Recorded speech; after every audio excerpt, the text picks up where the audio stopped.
다시 한번 후배에게 용서의 손길을 내민 손흥민이 자신의 소셜미디어를 통해 세상을 놀라게 했습니다.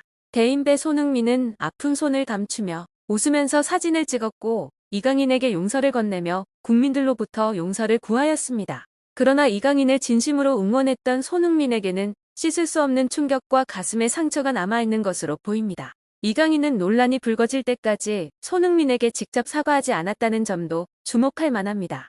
이강인의 구단은 아시안컵이 끝난 뒤 열흘간 휴식을 허용했지만 그동안 이강인은 침묵을 지켰는데요. 그래서 만약 사건이 드러나지 않았다면 이강인이 사과했을까라고 궁금합니다. 사태가 커지고 나서 손흥민을 찾아가 런던에서 사과하는 모습에 대해 의심의 목소리가 나오고 있습니다. 용서와 징계는 각기 다른 문제로 여겨지며 이강인이 변호사를 통해 제시한 사과문이 나아질지, 슈퍼스타로서의 이미지를 회복할 수 있을지, 또 국가대표 유니폼을 입고 경기에 출전할 수 있을지에 대한 의문이 나타나고 있습니다. 이강인이 침묵을 깨고 SNS를 통해 적절한 사과문을 제시한 것은 이전과는 달리 24시간 동안만 업로드되고 사라지는 게 아니라 제대로 된 글을 게재했습니다.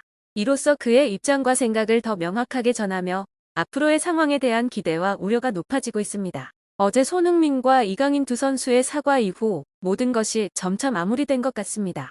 하지만 많은 사람들은 사과는 사과일 뿐이고 이강인은 그래도 합당한 처벌을 받아야 한다고 생각하는데요. 게다가 탁구 게이트 관련 의혹을 받고 있는 오현규가 최근 의외의 발언을 하기도 했습니다. 과연 무슨 일이 벌어진 걸까요? 구독과 좋아요로 함께 자세한 내용을 들어가 보시죠. 런던까지 손흥민 선수에게 직접 사과하고 대표팀의 다른 선수들에게도 전화를 돌려 사과한 후 사과문이 공개되자 예상치 못한 반응이 일어났습니다. 이제는 그동안의 잘못을 인정하며 특히 식사 자리에서 벌인 결코 허용되지 않을 행동을 반성하는 내용을 담았습니다. 이러한 행동은 다시 돌아봐도 절대로 용납되지 않아야 할 것이었고 신중하지 않은 태도와 예의 없는 모습, 그리고 손흥민이 형으로서 팀의 동료이자 캡틴으로 받은 충고를 무시하고 자신의 의견만을 내세웠다는 점에 대한 사과도 포함되어 있습니다. 특히 많은 기대와 성원을 받은 대한민국 대표 선수로서의 본분에서 벗어난 행동으로 축구 팬들에게 실망을 안겨준 점에 대한 사과가 강조되었습니다. 이제까지 대한민국 축구를 지키고 빛내준 선배들과 동료들, 그리고 축구를 사랑하는 팬들에게 거듭 죄송함을 표하며 현재의 위치에 있을 수 있었던 것에 대한 감사함을 다시 한번 느끼게 된 계기가 되었다고 밝혔습니다. 여러분들의 지지와 사랑에 대한 감사함은 알고 있다. 이제부터는 더 발전하고 노력하는 모습을 보여드리겠다고 말한 이강인 후 30분 뒤 손흥민 선수가 SNS를 통해 무거운 내용을 전하게 되었다. 강인이 진심으로 반성하고 대표팀 전체에게 사과를 했다. 나도 어릴 때 많은 실수를 했고 선배님들의 엄격한 조언과 가르침 덕분에 지금의 자리에 올 수 있었다고 생각한다라고 밝혔습니다. 덧붙여 특히 강인이가 이런 잘못된 행동을 반복하지 않도록 우리 모든 선수들이 대표팀 선배로서 그를 도와주겠다. 그를 향해 특별한 관심을 가지고 좋은 선수와 좋은 인간으로 될 수 있도록 도울 것이다 라며 앞으로는 더 현명하고 지혜롭게 팀을 이끌어 나갈 것이며 그 이후로 강인이가 힘든 시간을 보내고 있어 한 번만 더 너그러운 마음으로 용서해 달라는 대표팀 주장에 호소해 수많은 네티즌들이 감동을 느끼고 있습니다. 다시 한번 손흥민 선수의 품격이 전 세계 네티즌과 축구 팬들에게 감동을 준 가운데 이강인의 사과에 대한 축구 팬들의 반응은 분분한 것으로 나타나고 있습니다. 어떤 사람들은 이강인이 사과하고 변화를 약속했기 때문에 비난을 중단해야 한다고 생각합니다. 하지만 일각에서는 이강인이 진심으로 사과한 게 아니라고 생각하는 이들도 있는데요. 다음은 한 팬의 댓글입니다. 이강인이 직접 런던으로 왔기 때문에 손흥민이 용서할 수밖에 없었다. 지금까지 많은 사람들이 이강인이 바뀔 것이라고 생각하는가? 만약 이 사건이 보도되지 않았다면 이강인이 사과를 했을까? 그가 사과하는데 그토록 오랜 시간이 걸렸던 이유는 무엇일까? 이강인 모든 게 파산할까봐 무서워서 손흥민을 사과했는가? 한편 최근 탁구 게이트 관련된 오현규 선수가 이강인의 하극상 논란을 목격한 뒤 뒤늦게 고백을 한 바 있습니다. 앞서 한국 축구대표팀 공격수 오현규가 탁구 사건의 가담자로 지목되자 이를 반박하며 강경하게 대응했는데요. 오현규는 지난 14일 자신의 SNS에 한 누리꾼이 탁구 재밌게 쳤니? 라는 글을 올리자 잘 알지도 못하고 그냥 막무가내로 찾아와서 욕하는 수준 참 떨어진다고 직접 댓글을 달았습니다. 전날 터진 이른바 대표팀 탁구 사건에서 오현규가 가담자라고 추정한 누리꾼이 조롱성 댓글을 달자 이를 오현규가 반박한 것입니다.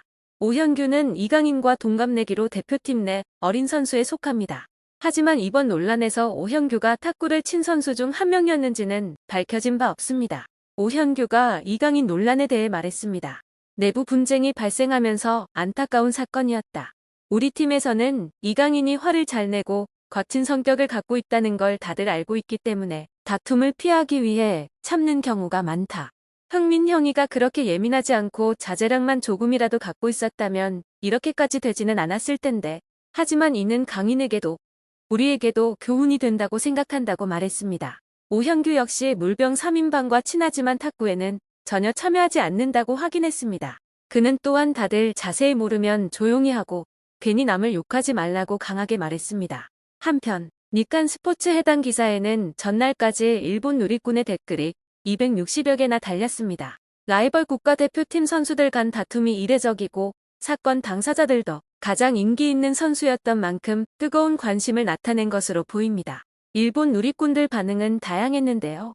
이 중 이강인의 욱하는 성격이 사건의 발단이 됐다는 의견도 있었습니다. 한 누리꾼은 이강인이 쿠보의 좋은 친구라는 것을 알고 있었지만 경기 중 그가 욱하는 거친 성격을 보았다. 이 사건이 충분히 일어날 수 있었다고 생각한다. 크게 놀랍지 않은 일이라고 전했습니다. 이강인은 아시안컵 개막 직전 이라크와 친선전에서 경기 막판 상대 선수와 거친 신경전 끝에 레드카드를 받은 바 있는데요. 또 다른 일본 누리꾼은 이강인은 평소에 좋은 녀석임이 틀림없다. 하지만 스위치가 켜지면 터무니없이 난폭해진다고 전했습니다. 또 다른 누리꾼은 한국은 유교의 나라기 때문에 선후배 간 관계를 중요하게 여긴다. 하지만 이 정도로 소란스러워질 정도였으면 이전부터 불화가 시작되고 있지 않았을까? 라고 추정했습니다. 대표팀을 생각하는 손흥민의 열정을 칭찬한 댓글도 많았습니다. 한 누리꾼은 손흥민의 대표팀을 향한 열정이 대단하다고 느껴진다. 어린 선수들 입장에서 귀찮은 선배일 수 있지만 한국에 이런 주장이 있다는 사실이 부럽다고 전했습니다. 이어 아시안컵 한국 경기를 보며 손흥민이 아니었다면 진작 탈락했을지 모른다는 생각이 들었다. 스타일이 좀 다르긴 하지만 라모스 루이나 하세베 마코토 같은 주장이 그립다. 이번 아시안컵에 이런 주장이 있었어야 했다고 설명했습니다. 논란의 주인공 손흥민과 이강인은 이번 아시안컵에서 주축 선수로 맹활약했습니다. 이강인은 대회 조별리그와 4강전까지 본선 전 경기 선발 출전했습니다. 바레인전 멀티골, 말레이시아전 한 골 1도움 등 총 3골 1도움을 기록했습니다. AFC가 선정한 대회 베스트 11의 한국 선수로 유일하게 이름을 올렸습니다. 영상은 여기까지입니다. 시청해주셔서 감사합니다.